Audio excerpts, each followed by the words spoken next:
I do not think this is controversial because every once in a while, every country in the world takes a relook at the constitution. We have also done it through amendments.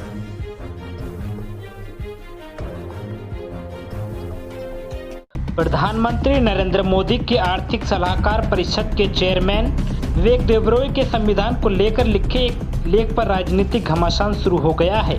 JDU और RJD ने लेख को लेकर BJP पर हमला बोला है। JDU के राष्ट्रीय सचिव राजीव रंजन ने कहा, विवेक देबरॉय ने जो कहा है उसने बीजेपी आरएसएस की घृणित सोच को फिर सामने ला दिया है।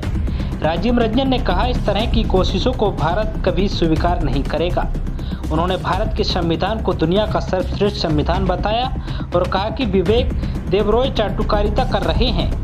जेडीयू नेता ने कहा, विवेक देबरॉय कभी भी आर्थिक नीतियों पर विचार व्यक्त नहीं कर पाते, लेकिन दूसरे क्षेत्रों के विषयों पर चर्चा करते हैं जिसकी जानकारी उनको नहीं है। वहीं राष्ट्रीय जनता दल के नेता और राज्यसभा सांसद मनोज झा ने कहा, ये विवेक देबरॉय की जुबान से बुलवाया गया है। ठहरे हुए पानी में कंकड़ डालो और अगर लहर पैदा हो रही तो और डालो और फिर कहो कि अरे ये मांग उठने लगी है। झा ने कहा, संवैधानिक मूल्य पूर्णता अधिनायकवाद का लाइसेंस इन्हें नहीं दे रहा है, इसलिए खटक रहा है। संशोधन और पूरा संविधान बदलने में अंतर है।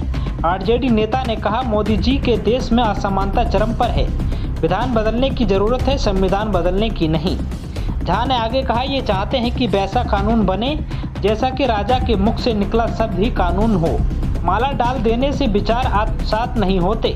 प्रधानमंत्री की आर्थिक सलाहकार परिषद के अध्यक्ष विवेक देबरॉय ने द मिंट में एक लिखा है। इसमें उन्होंने लिखा है कि हमारा मौजूदा संविधान काफ़ी हद तक 1935 के भारत सरकार अधिनियम पर आधारित है।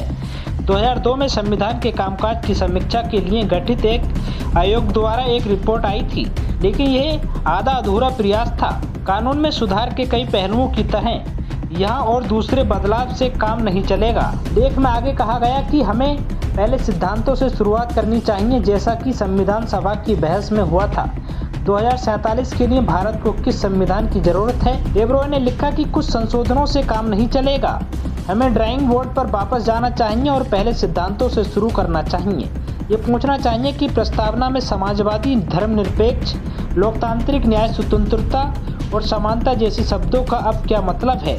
हम लोगों को खुद को एक नया संविधान देना होगा।